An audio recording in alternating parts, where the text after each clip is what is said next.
नमस्कार, स्वागत है आपका। आप देख रहे हैं लोकमंच। मैं हूं अनुराग दीक्षित। दुनिया के सबसे बड़े लोकतंत्र में लोकसभा चुनाव के मतदान के 4 चरण पूरे हो चुके हैं। देश के मतदाता भारी तादाद में घर से बाहर निकल रहे हैं वोट डालने के लिए, अपना बेहतर भविष्य चुनने के लिए। हर कोई इसी उम्मीद में है कि चुने हुए नेता अगले 5 सालों में देश को और बेहतर बनाएंगे। लेकिन इन सब के बीच कुछ शब्द हैं, जरा उन्हें भी सुन लीजिए। मसलन असफल पति, नरभक्षी, ताड़का, भस्मासुर, रावण, मेंढक, चूहा, पागल कुत्ता, बंदर। सुनकर हंसी भी आएगी और गुस्सा भी। दरअसल ये कुछ ऐसे शब्द हैं जो हमारे माननीय नेता एक दूसरे के बारे में कह रहे हैं। कुछ बयान तो ऐसे हैं कि आपको सुनने में भी, आपको सुनाने में भी हमें शर्म आ रही है। मानो राजनीति को सबसे निचले स्तर तक ले जाने की कोई गला काट प्रतियोगिता चल रही है और हर कोई नेता प्रतियोगिता जीतने को बेकरार है। लेकिन इन सब के बीच आपसे जुड़े असली मुद्दे कहां हैं? घोषणा पत्र कहां हैं? अगर हैं तो नेता अपने चुनावी घोषणा पत्र के आधार पर चुनावी रैलियां क्यों नहीं करते दिख रहे हैं? क्या धर्म और जाति आधारित राजनीति के साथ साथ ऐसी शब्दावली ही चुनावी जीत का असली मंत्र है? भारतीय मीडिया ऐसी खबरों को कहीं जरूरत से ज्यादा बढ़ा चढ़ाकर तो नहीं दिखा रहा है? क्या आगे ऐसा नहीं होगा ये तय माना जा सकता है? क्या मान लें कि हमारे नेताओं का एक तबका कतई गंभीर नहीं है? ऐसे 10-20 माननीय भारतीय राजनीति की साख पर बड़े सवाल तो खड़े नहीं कर रहे हैं। चुनाव आयोग को ऐसे नेताओं के खिलाफ क्या कदम उठाना चाहिए? इसी 12 मार्च को सुप्रीम कोर्ट ने लॉ कमीशन को इस मुद्दे पर विचार करने को कहा है। तो राजनीतिक बयानबाजी कैसी हो, क्या इसे लेकर अब नए सिरे से सोचे जाने की जरूरत आन पड़ी है? यही सब कुछ समझने की कोशिश आज लोकमंच में।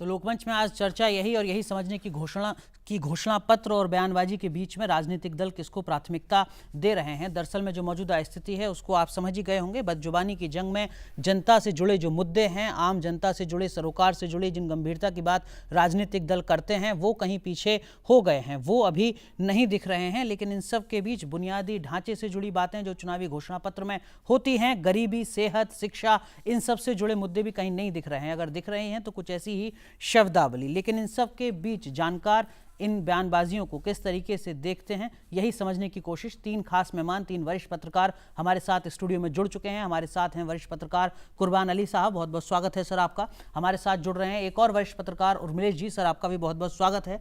और हमारे साथ जुड़ेंगे दैनिक हिंदुस्तान के पत्रकार मदन जेड़ा, सर आपका भी बहुत बहुत स्वागत है।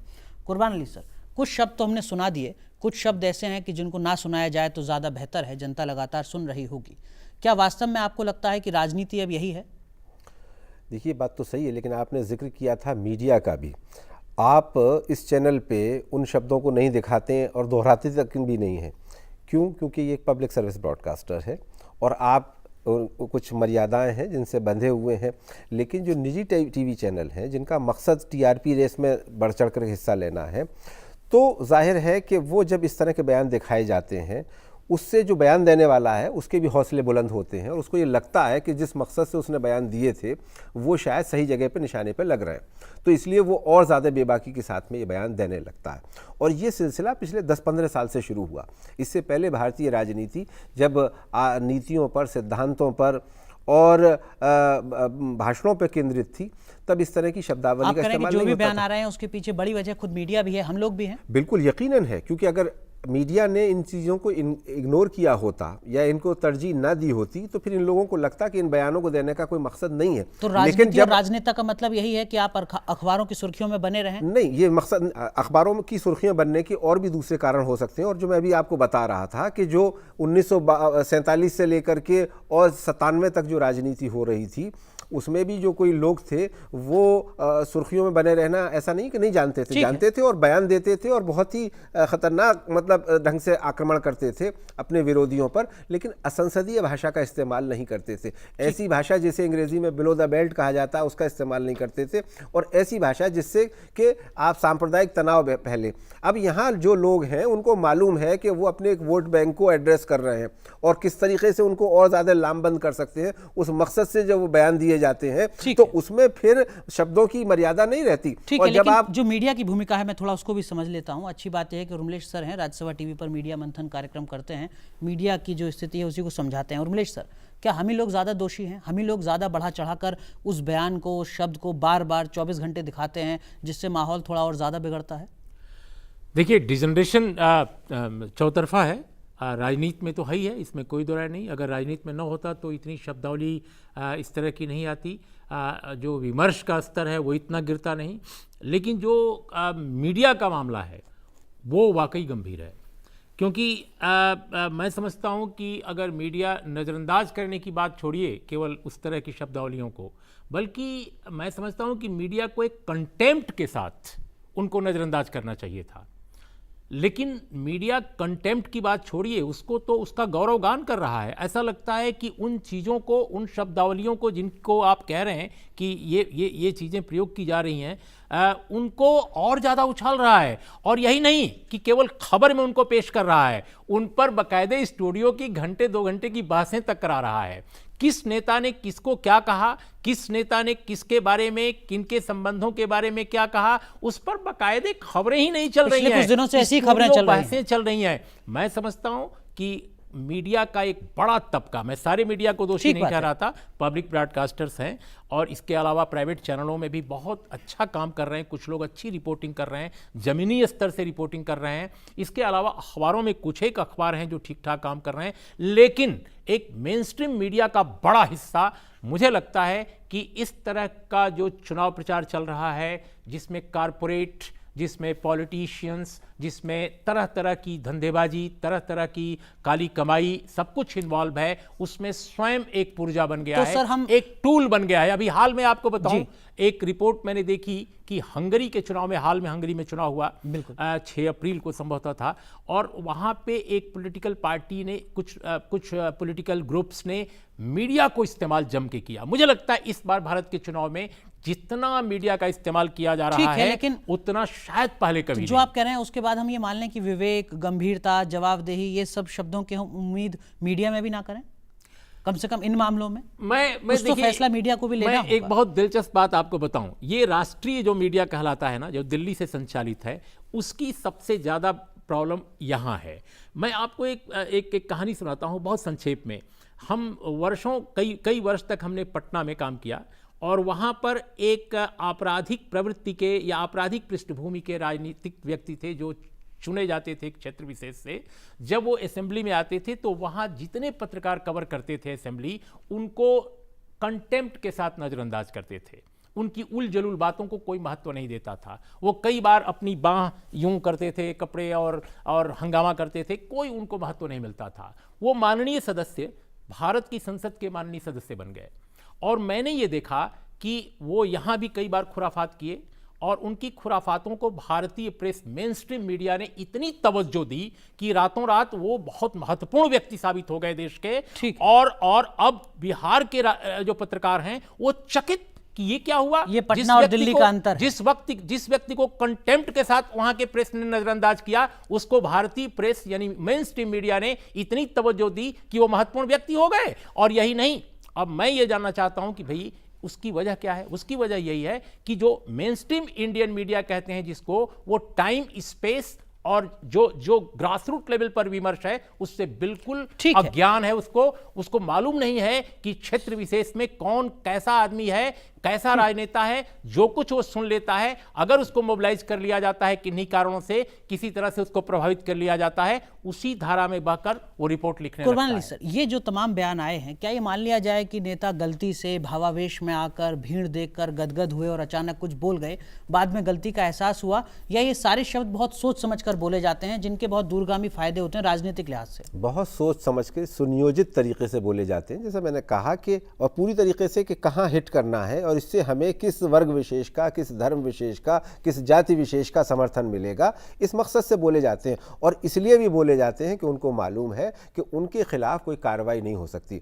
मैं बड़े अदब के साथ कहना चाहता हूं कि माननीय सुप्रीम कोर्ट ने भारत की राजनीति में एक नया प्रयोग किया कि उसमें जनप्रतिनिधित्व कानून में अपने तरीके से ही संशोधन कर दिया। हालांकि मेरा मानना है कि वो अपने अधिकार क्षेत्र से बाहर गए और ये विधायिका का काम है, वो सुप्रीम कोर्ट का नहीं है। लेकिन सुप्रीम कोर्ट इस तरह के बयानों पे क्या कोई कार्रवाई करने में कामयाब रहा? और चुनाव आयोग जिसकी जिम्मेदारी बनती है, हम देखते हैं कि वो एक टूथलेस बॉडी बन गई है। उसमें कोई आज पहली बार ये लग रहा है कि 2 लोगों के खिलाफ उन्होंने कार्रवाई वही मैं आपसे समझना चाह रहा हूँ सर, क्या अब भी आप यही कहेंगे कि दांत नहीं है चुनाव आयोग? बिल्कुल 2 अलग कहूंगा। अलग राजनीतिक दलों के 2 दिग्गज नेताओं पर एक तरीके से प्रतिबंध लगा है कि आप कुछ नहीं बोलेंगे, अब कोई रैली नहीं, कोई प्रसारण नहीं, कोई खबर नहीं। क्या ये बड़ी उपलब्धि नहीं है चुनाव आयोग? बड़ी उपलब्धि इसलिए नहीं मानता क्योंकि जिन लोगों ने इस चुनाव को विशेष करने का काम किया और उनके खिलाफ मुकदमे कायम हो गए हैं, बावजूद इसके वो जेल नहीं जा रहे हैं। उनमें से एक आदमी तो जेल गया है, बाकी जो बड़े लोग हैं उनमें से कोई जेल नहीं गया। और मैं इनकी बात में एक बात जोड़ दूं कि इलेक्शन कमीशन कैसे दंतविहीन हुआ है। ये वही इलेक्शन कमीशन है जिसकी सदारत एक समय टीएन शेषन करते थे। अभी असम का चुनाव जिस दिन हो रहा था, असम में 7 तारीख की बात मैं कर रहा हूं, कई क्षेत्रों में वहां हो रहा था, उसके ठीक 14-15 घंटे पहले, नियम है 48 घंटे पहले सब नहीं होना चाहिए, ओपिनियन पोल असम की दिखाई जा रही थी टीवी चैनलों पर। ये कैसे? ठीक है, बिल्कुल ठीक बात है। वो तो चुनाव प्रचार भी चल रहा था। लेकिन सर 2 नेताओं पर प्रतिबंध, एक नेता कोई बयान देते हैं, जेल जाते हैं, 14 दिन तक जेल में रहते हैं, उसके बाद जमानत से बाहर निकल कर आते हैं, तीसरी पार्टी के नेता, कुछ काम तो हो रहा है। नहीं, लेकिन क्या हुआ?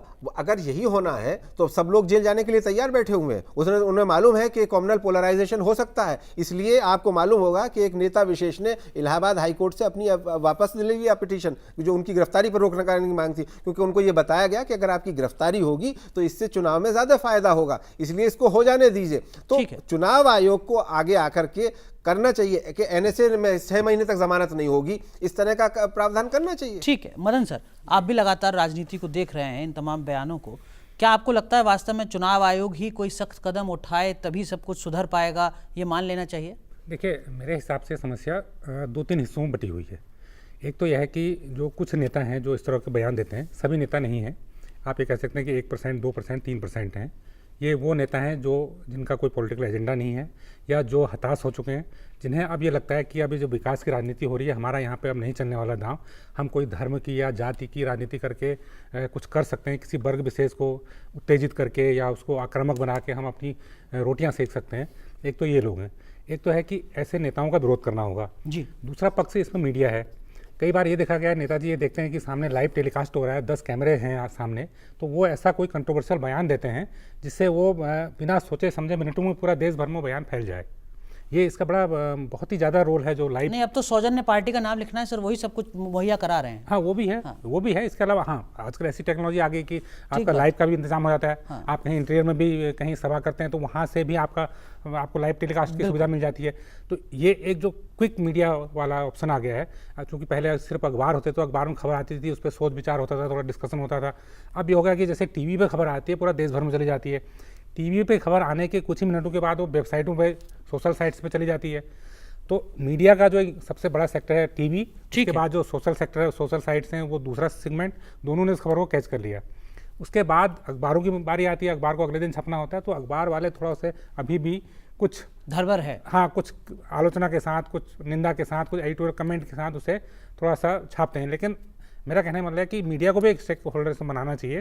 जैसे इलेक्शन कमीशन की गाइडलाइन है कि आप एग्जिट पोल नहीं छाप सकते, एग्जिट ओपिनियन पोल नहीं छाप सकते एक सर्टेन डेट के बाद, तो उसी तरह से आप मीडिया में भी ये जो इस तरह के हेट स्पीच हैं, जिस स्पीच से कहीं विवाद फैल सकता है या जिस स्पीच से कोई फिर आप ही लोग खड़े हो जाएंगे कि साहब ये तो मीडिया को दबाने की कोशिश है, लाइसेंस राज जैसे बहुत सारी शब्द सामने आ जाएंगे। थोड़ा बहुत होगा, लेकिन फाइनली नहीं हुआ। एग्जिट पोल एक बार छपते थे, यहाँ वो लोग वोट देके बाहर निकलते थे तो एग्जिट पोल आना शुरू हो जाता था, उसका काफ़ी असर पड़ता था। बाहर कोई किसी के फेवर में चले जाता था, किसी के नेगेटिव चले जाता था, वो चीज़ बंद हुई।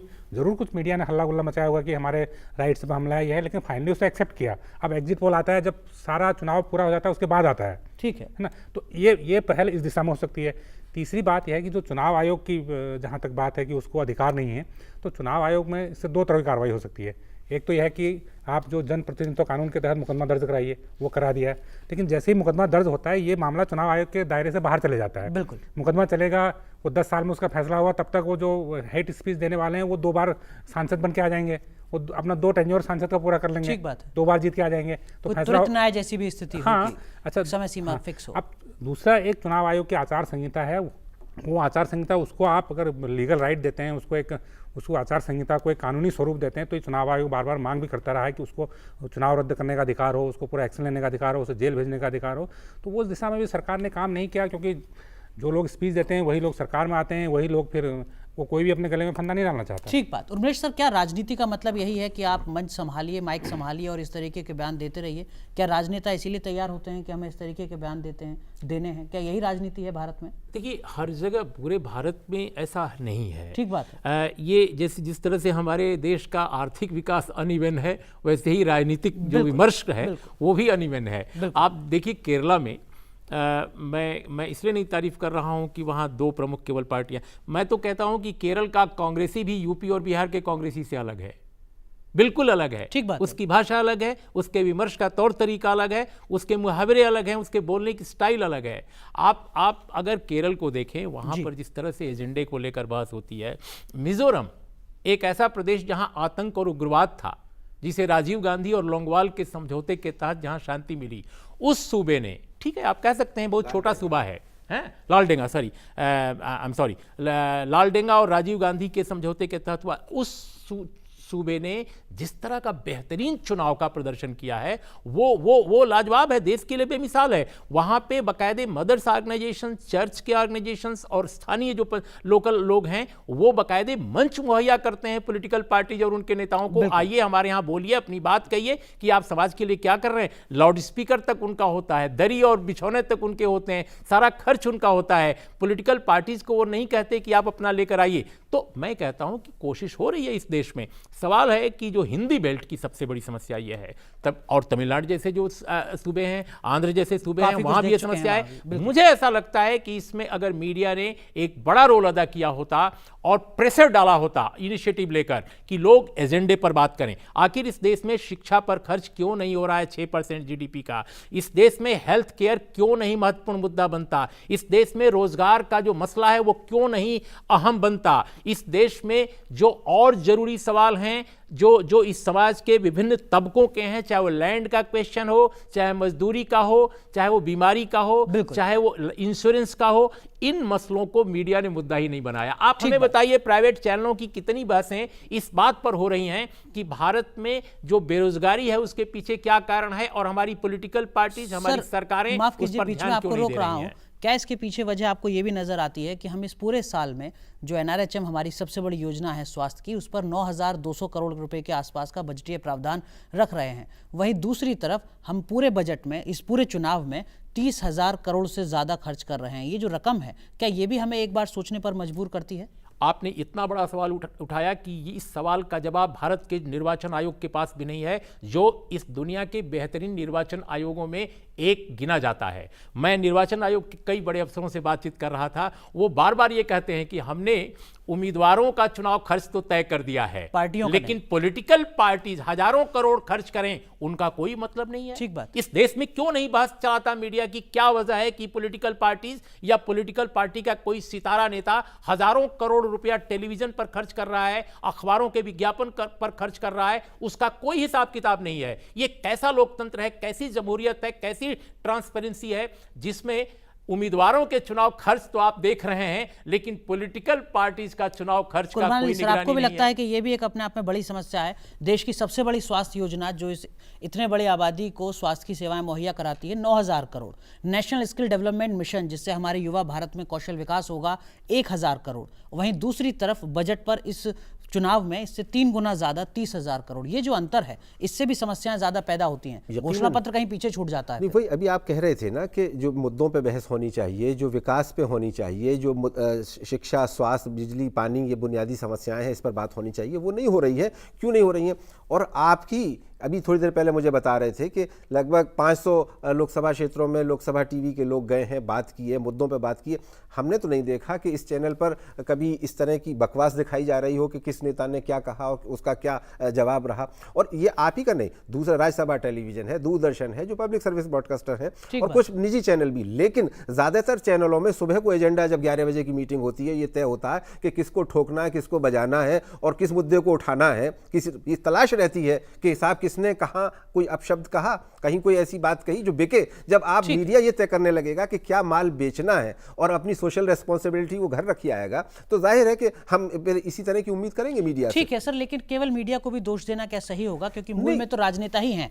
राजनेता अपनी चुनावी रैलियों में क्यों नहीं सिर्फ घोषणा पत्र पर ही बात कर रहे हैं? इसलिए कि घोषणा पत्र पर बात करेंगे तो निजी चैनलों को, कुछ चैनलों को मजबूरन घूम फिर कर आना पड़ेगा। घोषणा उन पत्र लोगों पर ही को बात भी ये करेंगे। मालूम है, वो चुक गए हैं, उनके पास शब्द नहीं है, नीतियां नहीं है, सिद्धांत नहीं है, और वो जानते हैं कि विकास के नाम पर हम चुनाव नहीं जीत सकते। इसलिए वो इस तरह की शब्दावली का इस्तेमाल करके ये कोशिश करते हैं अट्रैक्शन करने की, पैदा करने की, कि हम किस बात को कहेंगे कि जिससे हमारे साथ लोग जुड़ेंगे। आप मुझे बताइए किस राष्ट्रीय पार्टी ने, जो 6-7 राष्ट्रीय पार्टी रजिस्टर्ड है, इन्होंने अपने आप को इन तमाम मुद्दों से अलग रखा हो? किसी ने भी नहीं रखा, कोई अपवाद तो है ही नहीं। तो इसमें छोटे दल, बड़े दल, और जैसा उर्मिलेश जी ने कहा कि केरला तो अपवाद है, क्योंकि वहां तो कोई एक दल कभी सत्ता में आता नहीं। यूडीएफ और एलडीएफ दो फ्रंट है और उन्हीं में पिछले 50 सालों से सरकार चल रही है। सर मुझे एक छोटा सा ब्रेक लेने के लिए कहा जा रहा है, माफ कीजिए, एक छोटा सा ब्रेक यहां पर लेना होगा, लेकिन ब्रेक के बाद जब लौटेंगे तो इसी मुद्दे पर चर्चा को आगे बढ़ाएंगे और समझने की कोशिश करेंगे कि क्या इसी तरीके की राजनीति आने वालों दिनों में भी दिखने वाली है कि सिर्फ इस तरीके की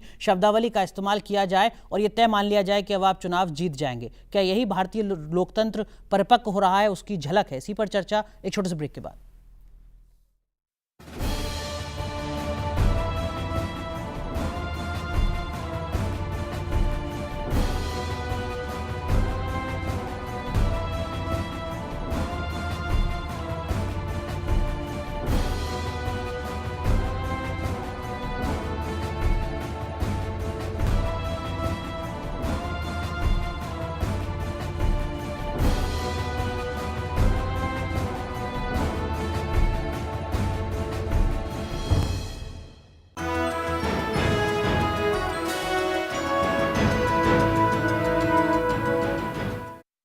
ब्रेक के बाद आपका एक बार फिर स्वागत है। आप देख रहे हैं लोकमंच, जिसमें आज चर्चा कर रहे हैं और ये समझने की कोशिश कर रहे हैं कि इस लोकसभा चुनाव में मुद्दे आखिर हैं कहां। क्योंकि राजनीतिक रैलियों में जिस तरीके के शब्दों का इस्तेमाल हो रहा है वो यकीनन चिंता की बात है, क्योंकि विकास का मुद्दा कहीं पीछे छूट गया है। क्या इसके पीछे की वजह है, यही समझने की कोशिश आज लोकमंच में।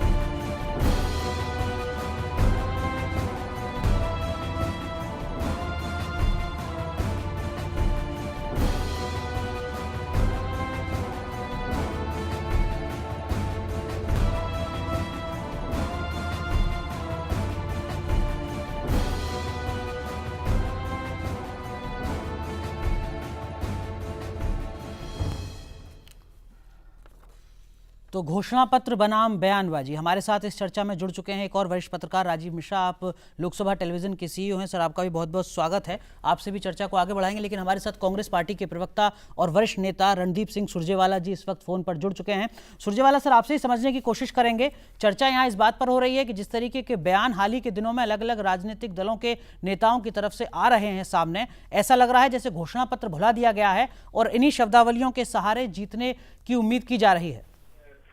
देखिए, भारतीय जनता पार्टी और उनके स्वयंभू उम्मीदवार जो हैं जी, वो फूहड़ भाषा, अश्लील तरीका जी और अहंकार का में पूरी तौर से चूर होकर जी अपने विरोधियों को नीचा दिखाने की भाषा का मोदी जी इस्तेमाल कर रहे हैं, ये सच है।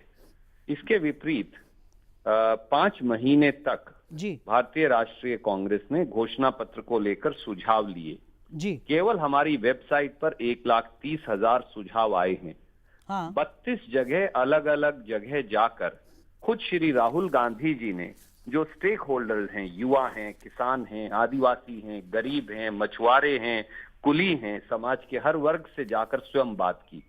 तब जाकर हमने एक सकारात्मक घोषणा पत्र दिया। जी भारतीय जनता पार्टी की राजनीतिक दिवालियेपन की तो ये हद है कि वो चुनाव तक अपना घोषणा पत्र नहीं दे पाए। ठीक है। उल्टा कांग्रेस अकेला ऐसा राजनीतिक दल है जिसने व्यापक विचार विमर्श किया, इस देश के लोगों को ताकत देने का एक अनूठा घोषणा पत्र एक अनूठे तरीके से और व्यापक विमर्श के बाद दिया है। यही कांग्रेस और भाजपा के अंदर अंतर भी है और मुझे विश्वास है कि ये देश के लोग ये जान भी लेंगे और देख भी रहे होंगे। सर कुछ शब्द आप सुन लें, आपको शायद याद आ जाएगा। असफल पति, नरभक्षी, भस्मासुर, रावण, मेंढक, चूहा और भी बहुत सारे शब्द सर मैं इस वक्त कह नहीं पाऊंगा, एक बार फिर दोबारा पहले कह चुका हूं। लेकिन कुछ नेता भी हैं आपकी पार्टी के, सलमान खुर्शीद साहब, बेनी प्रसाद वर्मा साहब, गुलाम नबी आज़ाद साहब, अर्जुन मोडवाडिया, मीम अफजल साहब, रेणुका चौधरी, शांताराम नायक, मनीष तिवारी, बहुत लंबी सूची है कांग्रेस के नेताओं की भी सर, बीजेपी के नेताओं के साथ साथ, जो इस तरीके के शब्दों का इस्तेमाल कर रहे हैं। क्या आपको लगता है 2014 में ऐसी राजनीति होनी चाहिए? मेरे मित्र, आप बिल्कुल सही फरमा रहे हैं। सवाल ये है कि दोनों पार्टियों का नेतृत्व की मंशा क्या है।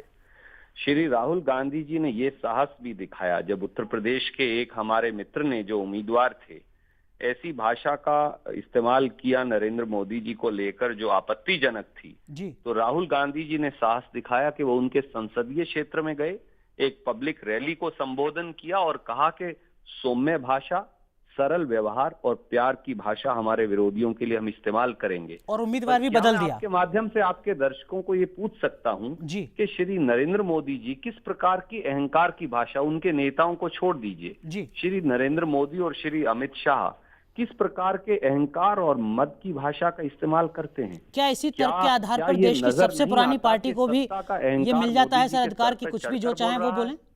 सर मैं आपसे यही समझना चाह रहा हूं, नरेंद्र मोदी और अमित शाह के कथित बयानों के आधार पर देश की सबसे पुरानी पार्टी को भी ये अधिकार मिल जाता है कि वो भी जो चाहें वो बोलें, कोई किसी से कम नहीं रहेगा, गला काट प्रतियोगिता है? बिल्कुल नहीं। श्री राहुल गांधी जी ने, श्रीमती सोनिया गांधी जी ने, प्रधानमंत्री जी ने बार बार ऐसे सब मित्र, चाहे वो कांग्रेस के ही हों, जिन्होंने किसी भी आपत्तिजनक भाषा का इस्तेमाल किया, उन सबको परामर्श दिया, राय दी और अखिल भारतीय कांग्रेस कमेटी के प्लेटफॉर्म से पार्टी को डिसोसिएट किया और उन्हें परामर्श दिया कि राजनीति में संतुलन और संयम, सौम्यता और सरलता, हमें उसे छोड़ना नहीं है। ये कांग्रेस का रास्ता है, मोदी जी का रास्ता अहंकार का है, कुहड़ भाषा का है, हमारा सरलता। कुछ रैलियों में भी आप कहिएगा, लेकिन ये भी सच है कि किसी उम्मीदवार को आपने बदला भी नहीं है जिसने इस तरीके के बयान दिए हों। लेकिन फिर भी क्या अब जो दर्शक इस कार्यक्रम को देख रहे हैं वो ये मान लें कि कांग्रेस पार्टी की तरफ से आने वाले दिनों में कोई भी नेता इस तरीके की शब्दावली का इस्तेमाल नहीं करेगा, ये तय है? ये हमारी नीति, हमारी रीति, हमारी नियत और हमारे चरित्र का हिस्सा है। मोदी जी और शाह जी के चरित्र का क्या हिस्सा है? मैं आज श्री नरेंद्र मोदी जी से पूछना चाहूंगा कि क्या जिस प्रकार की मारो, काटो, बांटो और बदला लो की भाषा अमित शाह इस्तेमाल करते हैं, क्या वो अमित शाह को उत्तर प्रदेश के प्रभारी पद से और महासचिव पद से हटाएंगे? ठीक है सर, लेकिन बहुत ज्यादा अंतर नहीं बचा है। माफी मांगेंगे सार्वजनिक तौर से राहुल गांधी जी से और पूरे देश से जो जिस प्रकार की कुहड़ भाषा का इस्तेमाल करते हैं? क्या ये एक राजनेता की भाषा कहा गया उसके बारे में? 2007 में मौत का सौदागर कुर्बान अली साहब यहाँ वरिष्ठ पत्रकार बैठे हुए हैं, वो पूछ रहे हैं कि क्या वो सही था?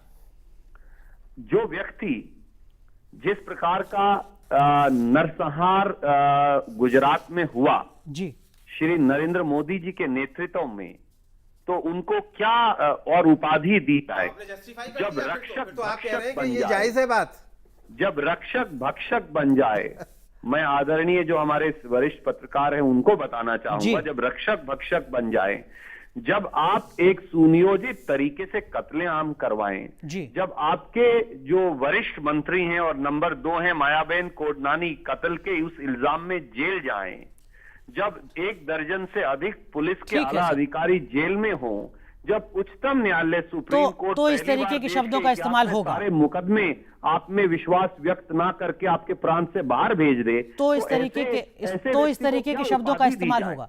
सुरजेवाला साहब, आप ऐसा कह रहे हैं जैसे आप जस्टिफाई भी कर रहे हैं कि अगर ये सब कुछ हुआ है तो ऐसे शब्दों का इस्तेमाल होगा, चाहे ये सही हो या गलत। सवाल शब्दों के इस्तेमाल का नहीं है, सवाल व्यक्ति के चरित्र का है। ठीक, एक ऐसे व्यक्ति हैं जो नरसंहार के खुद त्रेता थे, ठीक है, भक्षक शब्द आपने और एक नया दिया इस चर्चा जिनकी में। नियत और जिनका चरित्र हमेशा ये रहा है कि उन्हें समाज को बांटना है, और आज वो अपना गुजरात का जो तजर्बा है समाज को बांटने का पूरे देश में लागू करना चाहते हैं। ऐसे व्यक्ति के बारे में और क्या कहा जाए। ठीक है, यही कहा जाता रहेगा। बहुत बहुत शुक्रिया सर आपका कार्यक्रम में समय निकालने के लिए और अपनी बात रखने के लिए। आगे इस तरीके के बयान नहीं सुनने को मिलेंगे, ये अभी तक स्पष्ट नहीं है। राजीव सर, ये सब ऐसे ही होता रहेगा? 2014 की राजनीति ही ये है।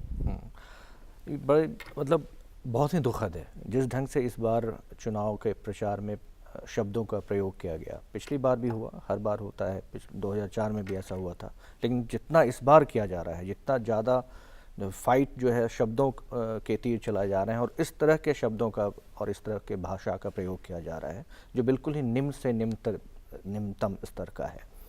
अब जैसे मैनिफेस्टो की बात हो रही थी, अब हमारे सुरजेवाला साहब ने कहा कि राहुल जी ने बिल्कुल ग्रास रूट लेवल पे इंटरेक्ट किया, 32 सभाएं हुई और सबसे राय मांगी गई और तब ये मैनिफेस्टो बनाया गया। मैं ये पूछता हूँ कि पिछले 10 साल से वो क्या कर रहे थे? 10 साल से क्या ग्रास रूट लेवल में क्या चाहिए उसका अंदाज़ा सत्ता पक्ष को नहीं था क्या? अब विपक्ष को ही आप देखें, जो मुख्य प्रतिपक्ष है भारतीय जनता पार्टी, उसके सीरियसनेस को आप देखिए कि जब बिल्कुल इलेक्शन बिल्कुल नज़दीक आ गया, अब आप चुनाव का दूसरा तीसरा चरण चल रहा है, तब आपने मैनिफेस्टो को रिलीज़ किया और उसके बाद मैनिफेस्टो पे कोई चर्चा एज सच बहुत गंभीरता से नहीं हुई। ना तो कोई भी राष्ट्रीय पार्टी, भारतीय जनता पार्टी के जो राष्ट्रीय नेता हैं वो नहीं कर रहे हैं। अभी आप ये देखिए कि इस देश में सबसे ज़्यादा आज के डेट में बड़ी समस्या क्या है? आर्थिक मोर्चे पे विफलता है। उस पे एक सबसे बड़ा ट्रेड डेफिसिट एक बहुत मेजर इशू है। जो हमारा जीडीपी ग्रोथ रेट है वो नीचे चला गया है। लेकिन अब उसके लिए ये कह देना, अब भारतीय जनता पार्टी सीधा सीधी एक शब्द कहती है कि देश जो है वो बिल्कुल गताल खाते में चला गया, बिल्कुल बर्बाद हो गया है और हम उसको अब ठीक करेंगे। अब आप आके क्या करेंगे, कैसे ठीक करेंगे? मैनिफेस्टो में आपने कोई किस ढंग की क्या चर्चा की जो ट्रेड डेफिसिट को कैसे आप लाएंगे? अभी अरुण जेटली साहब ने अमृतसर में ये कहा कि गोल्ड के जो इंपोर्ट को कर्ब किया गया उसके कारण बहुत लोगों की अमृतसर में उस तरह जो सोने के जो व्यापारी हैं या जो कारीगर हैं उनकी नौकरी गई। अब आप ये बताइए कि 25% जो डेफिसिट है, ट्रेड डेफिसिट, उसमें शेयर गोल्ड का है। गोल्ड हम उतना ही $50 बिलियन हमने लास्ट ईयर इंपोर्ट करा था, तो उसको कहीं ना कहीं कर्ब करने की आवश्यकता थी। तो आप अगर एक तरफ जहां आपको जो सूट करता है वो बात कर देते हैं, तो ये इस तरह की जो लफाजी है उससे देश हित का क्या होगा? लेकिन सर, पिछले दौर में कार्यक्रम के जो तीनों मेहमान हैं वो ये कह रहे थे कि इसके लिए मीडिया भी काफ़ी हद तक दोषी है, क्योंकि जो भी शब्द या जो भी बयान कोई नेता देता है वो अगले दिन के अखबार की बड़ी खबर होती है और उससे पहले पिछले दिन पूरे दिन लगातार वही खबर चलती रहती है। आपको लगता है कि गंभीरता की कमी हम लोगों में भी है? बिल्कुल। अगर आप ये देखिए कि मैनिफेस्टो पे कितनी चर्चा हुई, आज जब हम इस चैनल पे ये जो विषय पे बात कर रहे हैं, कितने चैनल ने इस पे बात की। पिछले सप्ताह जब मैनिफेस्टो रिलीज किया गया, सिर्फ उस दिन उस रात हमने देखा कि कहीं डिबेट हो रही थी मैनिफेस्टो पे, उसके बाद कभी कुछ नहीं किया गया। जो मीडिया है उसे बिल्कुल ध्यान देना होगा और वैसे शब्दों को पकड़ के उठाने की आवश्यकता क्या है? अगर कोई मौत का सौदागर का है और वो दूसरे दिन पूरे सुर्खियां बन जाता है, अगर कोई इस तरह के शब्दों का प्रयोग करे और हम मीडिया वाले उसको बिल्कुल बढ़ा चढ़ा कर बिल्कुल को लीड बना दें उसे, उसके बजाय हम ये बात करें कि क्यों नरेंद्र मोदी गंभीरता से ट्रेड डेफिसिट की बात नहीं कर रहे हैं, क्यों नरेंद्र मोदी क्यों नहीं बता रहे हैं कि अगर 8% का ग्रोथ हम मुद्दों पर सवाल अगर हम जीडीपी ग्रोथ 8% का रजिस्टर्ड नहीं कर पा रहे हैं तो वो हम 8% पे कैसे जाएंगे? आज हम 5% पे हैं, तो वो 8% तक जो 3% का गैप है वो कैसे पूरा करेंगे? कौन राजनीतिक पार्टी इस पे गंभीरता से बात कर रही है? बिल्कुल। पिंकी आनंद जी हमारे साथ जुड़ चुके हैं, भारतीय जनता पार्टी के नेता हैं। बहुत बहुत स्वागत है आपका कार्यक्रम में पिंकी आनंद जी। यहाँ हम चर्चा कर रहे हैं और ये समझने की कोशिश कर रहे हैं कि घोषणा पत्र कहीं पीछे क्यों छूट गए हैं हर राजनीतिक दल के, और कुछ इस तरीके की शब्दावली सामने क्यों आ रही है जिस तरीके के शब्दों का इस्तेमाल राजनीति में नहीं होना चाहिए। बहुत सारे ऐसे शब्द हैं, बहुत सारे ऐसे बयान हैं। आपके एक नेता पर प्रतिबंध लगाया है चुनाव आयोग ने। आपको नहीं लगता कि हाँ ये गलत हो रहा है, नहीं होना चाहिए? देखिए, आज की तारीख में जहां तक अमित शाह जी का सवाल था, उसमें तो दो विषय ऐसे हैं जो अभी तक कंसिडर होने हैं। नेमली एक तो डॉक्टरिंग का टेप का सवाल था जी। और दूसरा जहां तक अमित शाह जी की बात थी, उन्होंने तो सिर्फ डेमोक्रेटिक प्रोसेस को इस्तेमाल करने की बात की थी। उसके संदर्भ में जो भी कुछ कहा था वेरी क्लियरली पूरा सेंटेंस जो था अगर पढ़ा जाए जी। उसमें कोई दुराई नहीं थी। हाँ, लेकिन अगर आप इकबाल मसूद की देखें जो स्टेटमेंट उन्होंने किया कि बोटी बोटी काट के फेंक देंगे और मौत का सौदागर है, जहरीली खेती है, वसुंधरा राजे जी, हाँ। इसमें इलेक्शन कमीशन ने स्ट्रिक्चर्स भी पास किए हैं, राहुल गांधी के खिलाफ भी पास किए हैं और कांग्रेस पार्टी के नेताओं के खिलाफ भी पास किए हैं। तो क्या ये ऐसे कह के वैसे बचा जा अगर सकता एक है कि larger- कांग्रेस एक के larger पिंकी चीज से आनंद सोचा जाए, जी, जी। माफ कीजिए आपको बीच में रोक रहा हूं, क्या ऐसे कह के बचा जा सकता है? अभी हम सुरजेवाला जी से भी बात कर रहे थे, वो भी ये बताने की कोशिश कर रहे थे कि बीजेपी के नेताओं ने क्या कुछ कहा है, आप भी ये बताने की कोशिश कर रहे हैं कि कांग्रेस के नेताओं के साथ क्या कुछ हुआ है। क्या ऐसे ही कह के बचा जा सकता है? नहीं, देखिए बचने की बात नहीं है, लेकिन ये जरूर है कि जहाँ fundamental right of speech and expression, जहाँ हमारा एक कॉन्स्टिट्यूशनल राइट है, जी। तो अगर उसका उल्लंघन किसी प्रकार से होना तो वो कानून के तहत होना है। एक तो आज के तहत में ऐसा कोई कानून बना नहीं है, सिर्फ मॉडल कोड ऑफ कॉन्डक्ट है जो इलेक्शन के द्वारा चलता है। ठीक बात। उसमें किस प्रकार से होना चाहिए ये भी सुप्रीम कोर्ट ने अभी इसी मुद्दे पर बोला है कि इस पे सोच होनी चाहिए लॉ कमीशन और वो इस प्रोसेस को कर रहे हैं। लेकिन आज की तारीख में अगर हम किसी प्रकार से स्पीच को रोकेंगे खास करके इलेक्शन के दौरान, तो उसमें पूरी सोच होनी चाहिए। एक होता है ऐसे शब्द जिससे ऑब्जेक्शन हो सकती है, एक होते हैं ऐसे शब्द जो हेट स्पीच स्ट्रिक्टली में आते हैं, मतलब किसी प्रकार से थ्रेटन करते हैं, इंटिमिडेट करते हैं जी। जनता को या किसी व्यक्ति विशेष को। तो हर स्पीच का अपने कॉन्टेक्स्ट में जरूर देखना जरूरी है। एक मुद्दा जरूर आ गया कि आज की तारीख में राजनीति में बदलाव हो रहा है, तो इसमें किस प्रकार से आप इसका उल्लंघन ना करें। ऐसी क्या इतनी speeches परिपक्वता तो- बीजेपी में दिखती है कि एक मुख्यमंत्री को ये ना कहना पड़े कि चुनाव पूरा होने दीजिए, फिर हम देखेंगे कि किस तरीके से कौन क्या करता है? क्या इतनी परिपक्वता बीजेपी में दिखती है कि अब इस चर्चा के बाद यहाँ आगे ना बयान दें? ये स्टेटमेंट में कहना कि हम अब इलेक्शन के दौरान जब आप पब्लिक से बात कर रहे हैं और कोई ऐसे जी। स्टेटमेंट किए गए हैं, बोटी बोटी काट के फेंक देंगे और क्या करेंगे, उसके अगर रिस्पॉन्स में सिर्फ ये कहा जाता है कि हम इलेक्शन के दौरान क्या होगा, तो उसमें सामान्य शायद- है। उसमें शायद आपका हेट स्पीच किसी भी स्टैंडर्ड से करेंगे तो शायद नहीं आ पाएगा। ठीक है, लेकिन आप कह रही हैं कि इस तरीके की चीजें नहीं होनी चाहिए आगे। मैं लार्जर स्फीयर में बात कर रही हूँ हेट स्पीच की, और खासकर की जो जिस प्रकार से मतलब आप मैंने कहा ना जो इंटिमिडेशन है, थ्रेटन है, ऐसी स्पीचेस कहीं क्या भी हो तो ये एक चीज और बताइए बहुत संक्षेप में, ऑब्जेक्शनेबल सिचुएशन में आए। पिंकी आनंद जी बहुत संक्षेप में बताइएगा, अगर इस तरीके के शब्दों का इस्तेमाल बीजेपी के नेताओं के लिए दूसरी पार्टी करती है तो आपको भी लगता है कहीं कि हाँ ठीक है कुछ फायदा तो मिलता है? 2007 में मौत के सौदागर का राजनीतिक लाभ आपको मिला, कुछ लोग ये मानते हैं, आपको भी लगता है कि ठीक है कोई दिक्कत नहीं है? वो भी कहें हम भी कहें, लेकिन ये जरूर है कि जनता जागरूक है, जनता जानती है कि जब ऐसे शब्द इस्तेमाल होते हैं और भारतीय जनता पार्टी के लिए इस्तेमाल हो रहे हैं तो किस प्रकार से वो जानबूझ के किए जा रहे हैं, गलत किए जा रहे हैं। इसलिए उसका अपने आप जनता एक टेस्टिंग ग्राउंड तो करती यही है। सबसे बड़ी बात है कि क्या वास्तव में जनता जागरूक है। बहुत बहुत शुक्रिया पिंकी आनंद जी कार्यक्रम में समय निकालने के लिए। उर्मिलेश सर, क्या वास्तव में जनता जागरूक है? क्या मतदाता समझता है कि हमें इन शब्दों इन बयानों के चक्कर में नहीं पड़ना है, या घूम फिर कर वहीं चक्कर में पड़ जाता है और जो नेता चाहते हैं उसी के हिसाब से बट बटा के वोट डालता है? देखिए, दुर्भाग्य यह है कि देश के बड़े हिस्से में, खासकर अगर मैं हिंदी पट्टी की बात करूं, तो वहाँ एक चेतना के स्तर पर, राजनीतिक जागरूकता के स्तर पर स्तर बहुत ऊंचा नहीं है। एक लेवल पर पिछड़ी चेतना है, दूसरी स्तर पर मिथ्या चेतना है, फॉल्स कॉन्शसनेस उस क्षेत्र में जहां से सबसे ज्यादा प्रधानमंत्री चुने गए जी हैं हाँ देश जी हाँ जी हाँ। लेकिन जब हम चर्चा कर रहे थे केरल की या मिजोरम की या दूसरे और कई इलाकों की, वहाँ बेहतर राजनीतिक चेतना है, इसमें कोई दो राय नहीं है। तो वहाँ ये सब चीज़ें नहीं होती हैं, इस तरह के शब्दों का इस्तेमाल भी कम होता है, और होता भी है तो मीडिया उनको नज़रअंदाज करता है।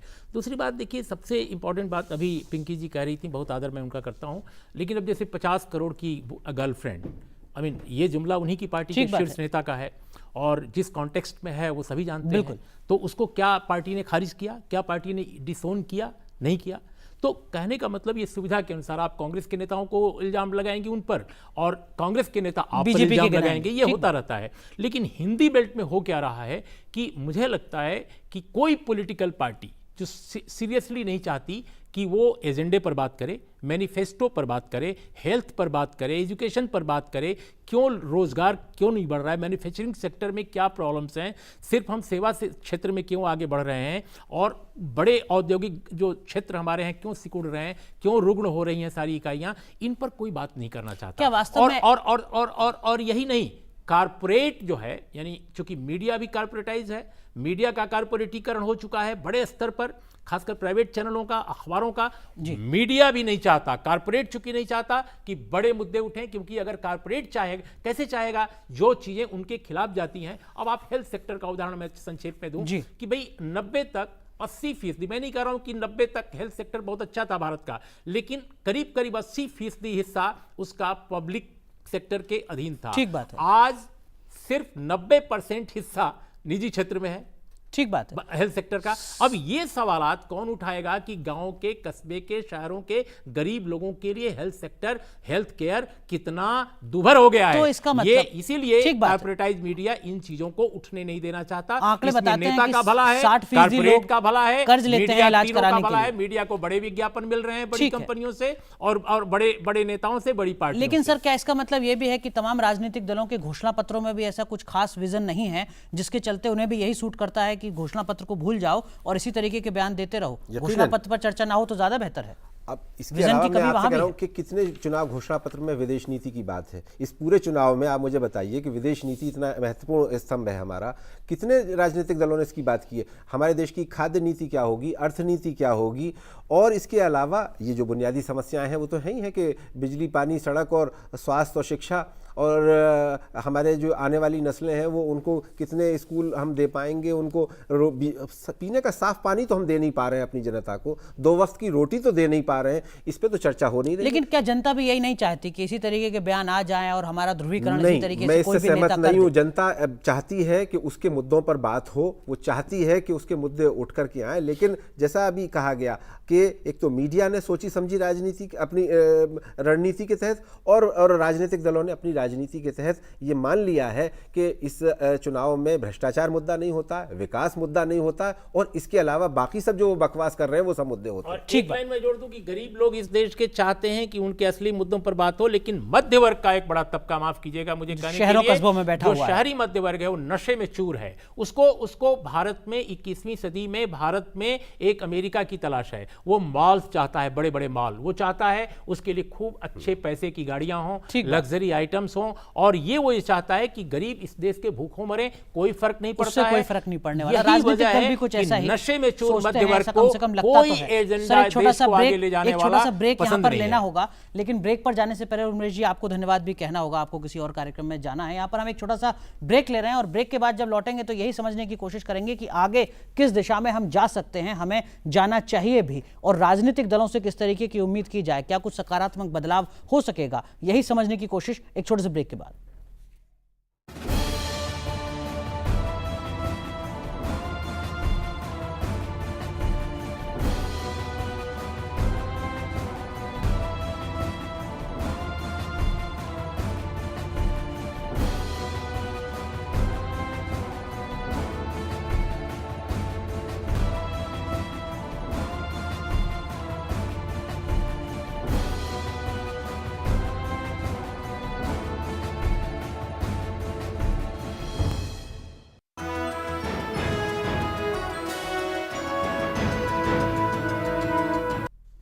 ब्रेक के बाद आपका एक बार फिर स्वागत है। आप देख रहे हैं लोकमंच, जिसमें हम चर्चा कर रहे हैं और ये समझने की कोशिश कर रहे हैं कि क्या भारतीय राजनीति में इसी तरीके के शब्दों का और बयानों का इस्तेमाल होता रहेगा, जिस तरीके के बयान और जिस तरीके की चर्चाएं हाल ही के दिनों में देखने को मिल रही हैं, या चुनावी घोषणा पत्रों पर भी राजनीतिक दल गंभीरता से बात करेंगे, जिस तरीके के सपने उन्होंने दिखाने की कोशिश की है अपने इन्हीं घोषणा पत्रों के जरिए।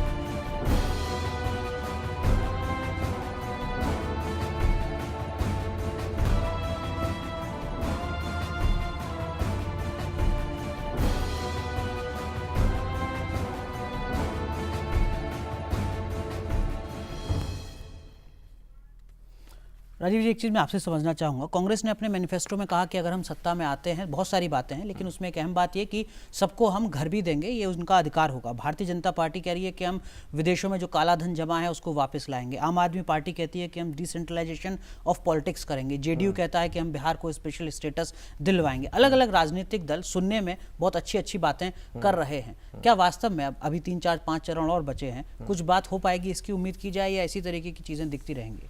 देखो, एज फार एज मैनिफेस्टो का जहाँ तक सवाल है, अगर आप ऑब्जेक्टिव वे में इस देश की समस्या को समझने की कोशिश अगर आप करेंगे, तो मोटा मोटी जो भी मैनिफेस्टो में जिस भी पार्टी अगर वो रैशनल वे में सोचेगा, तो मोटा मोटी बातें सबकी सेम एक जैसी ही ठीक होंगी। बात है। बिकॉज आप हर कोई वही कहेगा कि ऑल इंक्लूसिव ग्रोथ होना चाहिए, जो अर्बन रूरल डिवाइड है वो कम होना चाहिए, भ्रष्टाचार खत्म होना चाहिए, भ्रष्टाचार खत्म होना चाहिए, जो रूरल इंडिया से अर्बन इंडिया की तरफ जो माइग्रेट हो रहा है, माइग्रेशन है, वो कम से कम होना चाहिए, और ऑल इंक्लूसिव ग्रोथ होना चाहिए। तो सब कुछ अच्छा अच्छा नहीं, अच्छा नहीं, वो रैशनल भी है। बिल्कुल। जब क्योंकि प्रजातंत्र में हम हर लोगों का विकास हो, हर कोई साझेदार हो विकास के में, तो वो तो हर एक पार्टी का काम ये भी सोच है, है और ठीक ये बात। काम भी है पॉलिटिकली। लेकिन वास्तविकता अगर आप देखें तो यहाँ पे शॉर्ट टर्म गेन के लिए कोई धर्म का उन्माद फैला के वोट ले लो, जात का उन्माद फैला के वोट ले लो, शॉर्ट टर्म गेन। अब इसमें कहीं ना कहीं मुझे लगता है, अब दूसरा भाषा का प्रयोग आप इस तरह से किए जा रहे हैं।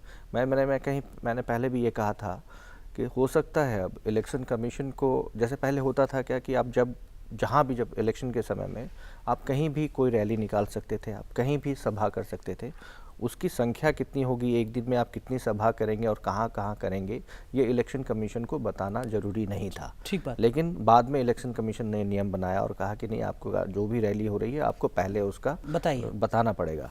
जिस तरह से भाषा का प्रयोग ये लोग अब कर रहे हैं पॉलिटिकल पार्टी, हो सकता है ये दिन भी ज़्यादा दूर नहीं हो है भाषण की कॉपी कि भाषण की कॉपी पहले आपको इलेक्शन कमीशन से रेक्टिफाइड और कराना होगा, उसके बाद आप कुछ बोल सकते हैं। ठीक। वो स्थिति अगर आएगी तो वो प्रजातंत्र के लिए अच्छा नहीं है, राजनीतिक पार्टियों के लिए अच्छा नहीं है, पॉलिटिशियंस के लिए अच्छा नहीं है, लेकिन वो स्थिति खुद पैदा कर रहे हैं। उसमें फायदा है ना सर, उसमें अगर उनको लगता है कि जो हम कह रहे हैं उससे अगर ध्रुवीकरण होता है, मतदाता हमारे चक्कर में फंस जाता है और हमारी जीत सुनिश्चित है, तो यही तो चाहिए। उनके हिसाब से सत्ता का मतलब ही ये है। बिल्कुल, इसलिए इसमें कहीं ना कहीं दोष अगर जो शासक वर्ग है उसका है, जो पॉलिटिशियन है, पॉलिटिकल क्लास है उसका है, तो कहीं ना कहीं दोष हम मीडिया का भी है, आम जनता का भी है, क्योंकि वो इस तरह की बातों पे बहक जाते हैं, जो मुख्य मुद्दा है उससे दूर हट जाते हैं। आज आप ये बताइए कि कोई भी पॉलिटिकल पार्टी सीरियसली मैनिफेस्टो पे डिबेट क्यों नहीं कर रही है? बिकॉज उनको ये लगता है कि आम आदमी मैनिफेस्टो को सुन करके अपने वोट का वो निर्णय नहीं ले रहा है। वो निर्णय इसी तरह की जो लफाजी चल रही है उससे ले रहा है। अब ध्रुवीकरण हो रहा है, किसी की वेव की बात की जा रही है, जो इस तरह का जो ये बिल्कुल छिछले स्तर की छिछली बातें हैं, उसका मीडिया में कवरेज मिल रहा है, तो पॉलिटिशियन को उसका फायदा मिल रहा है। देखिए, कोई भी, ये एक ह्यूमन नेचर है कि कोई भी बहुत ज़्यादा मेहनत नहीं करना चाहता। मेहनत करने के लिए एक तो आपको पीट के ठोक के मेहनत करवाना होता है। अगर आसानी से कोई कुछ मिल रहा है किसी को, तो वो उसी रास्ते को पकड़ता है। ये ज़्यादा बेहतर है। ये बेहतर, इसलिए कहीं ना कहीं गलती हमारी है, जो मतदाता हैं उनकी है। हमें परिपक्व होना होगा, हमें समझना होगा कि देश कैसे चलेगा, कैसे आगे बढ़ेगा। ये जो प्रॉब्लम आज हम फेस कर रहे हैं, जॉब अपॉर्चुनिटी कम है, जो पिछड़े राज्य हैं वहाँ का जो पिछड़ापन है, जो नक्सल प्रभावित एरिया है, वो क्यों है? इसलिए है क्योंकि वहाँ पे जो विकास है वो वहाँ नहीं पहुँच पाया।